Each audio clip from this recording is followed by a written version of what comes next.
Čo som toto dostal nejaké návrhy. OK, dámy a páni, privítam hneď 4 hercov, ale ten posledný, napriek tomu, že teda je výrazne zranený, tak prišiel a jemu, kým zíde dole, to bude trvať približne pol hodinu. Takže ho poviem úplne na začiatku, ale príde ako posledný. Dámy a páni, prichádzajú pán Igor Chmela, Ondra Sokol, Richard Gencer a Michal Stukárek.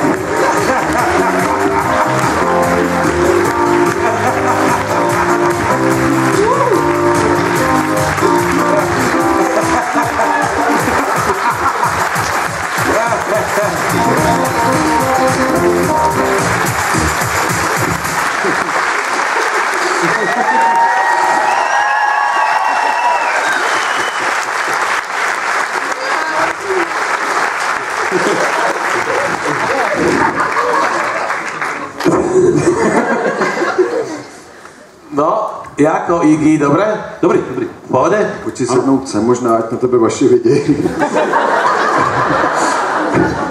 Rozmýšľam, že čo by si ty chcel hrať, aby si mohol vôbec hrať, vieš, tou nohou. Akože Igor je po operácii, jak ste si všimli, pravého ramena. tak budeme trošku musieť na ňo brať ohľad v niektorých veciach. Len aby ste to vedeli dopredu. OK, dámy a páni, rozmýšľam, že čo by sme si mohli dať, ináč tuto mi niekto napísal, vôbec neviem, kto to je. Kto mi sem napísal tento list? Je tu niekto?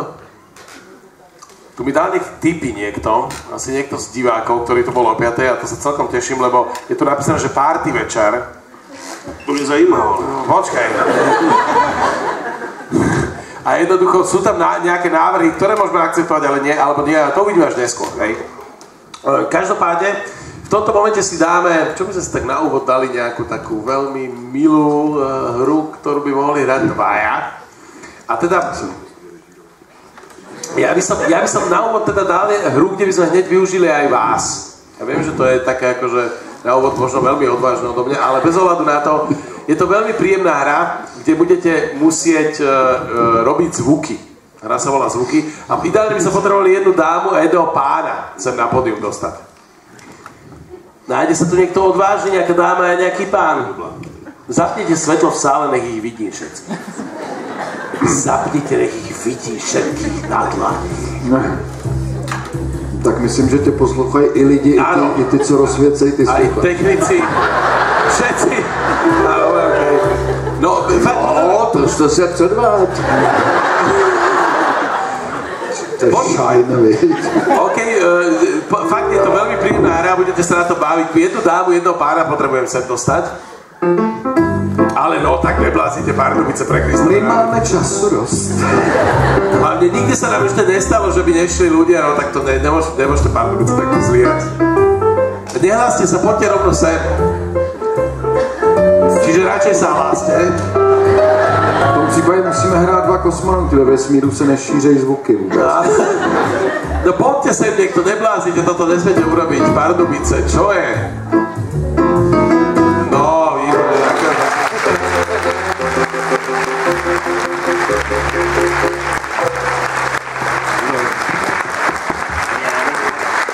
Ja takhle lajtovo premýšľam, že kto to naposledy hral. Aha, tak to ste si vybavili výborne, tak oni sa rozdelili bez toho, aby som do toho zasiahol. Čiže mladá dáma, mladý pán, odozdáva mikrofóny, nech sa páči. Poprosím, páne, keby ste išli sem približne, dámovi sa sem. Takto, dobre. Vy budete delať zvuky Ondrovi, dobre? A vy budete delať zvuky Richardovi. Oni vždy, keď si na niečo zmyslí, povedzme, že traktor, tak toto treba urobiť traktor. Veľmi silne do mikrofónu. To je celý princíp hry, o nič vás nejde. A teraz by si musel povedať, že kde sa vlastne Ondra spoločne s Richardom nachádzajú. Kde dáme tú situáciu? Kde to? Na jatkách. OK. Čiže vy, mladí muži, deláte zvuky Richardovi, dobre? Slečno, vy deláte zvuky Ondrovi. Treba odvážne ísť do toho. Vždy, keď si oni na niečo zmyslia, hej, že projde vlak, tak toto musí projít vlak, hej? A vlak deláte vy. Čiže...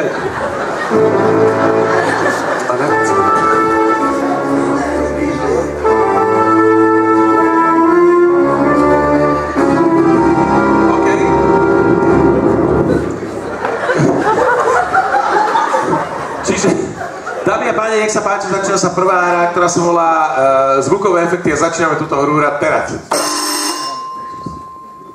Tak. Ahoj. Dobrý. Budou Vánoce, musíme zabít prasata.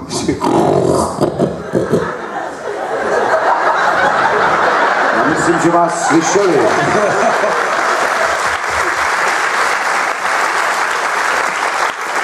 Tak čím začneme? Mám tady kozy. Vole, to jsou kozy. To je skoro škoda takový krásný zvířátko zabít, No jo? tak zkusíme tady ty ovečky. Tak oni jsou skřížený s těma kozama. Oni se Ale ještě nepovídej, já tě vidím tě až do houby, ty. No.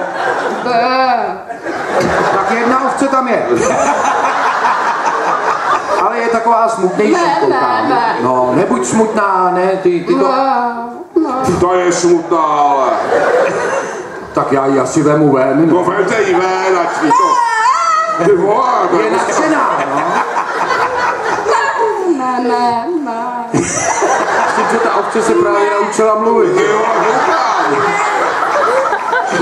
vole, jaký vydá zvuk, když ji zatáhne za ten ocas?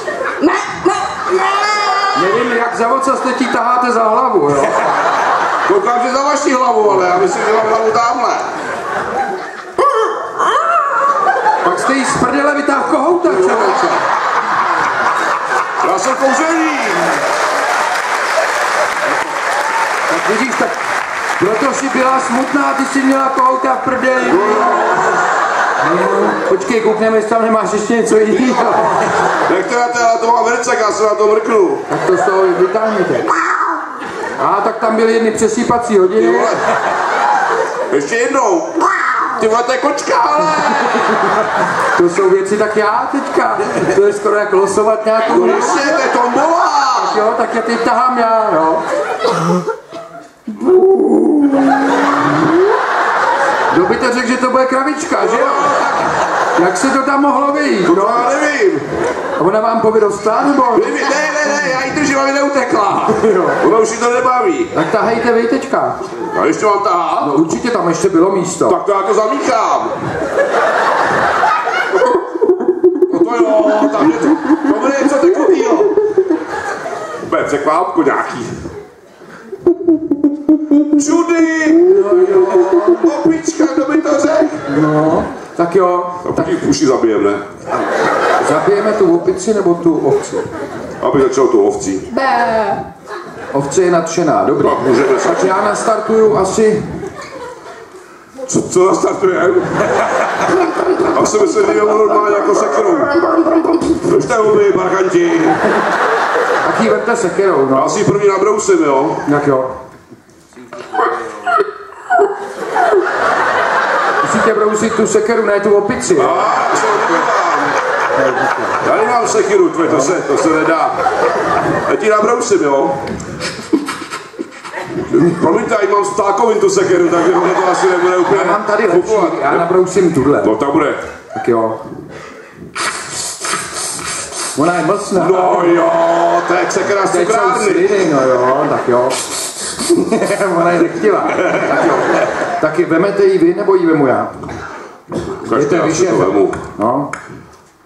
Roztočím sekiru. No jo. Moment, já to nastyk, ty vole. Takže ale já si myslím, že mám velkou hlavu, tím to nepůjde. Máte tady tu elektrickou pilu? Mám ji nastartovat? Já tu sekiru tady postaru. OK. Tak já jsem... Vy jste utrhl ty opici hlavu. No, tak pardon. Tak opičku už aspoň nemusíme zabít. To mám za sebou. Teď nastartuju tu pilu, jo? Tak já vytáhnu druhou opici z té pily. Hleďte, já tady mám cirkulárku, to je jiný mazec. Co tady máte? Cirkulárku. Jo, dobrý. Takový s tím kotoučem, jestli mi to dělá strašný randál, sledujte.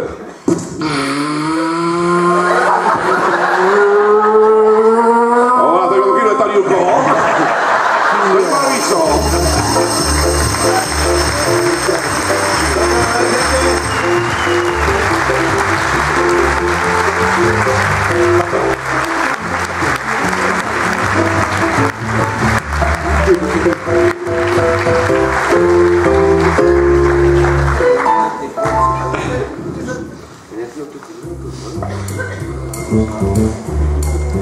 No tak ja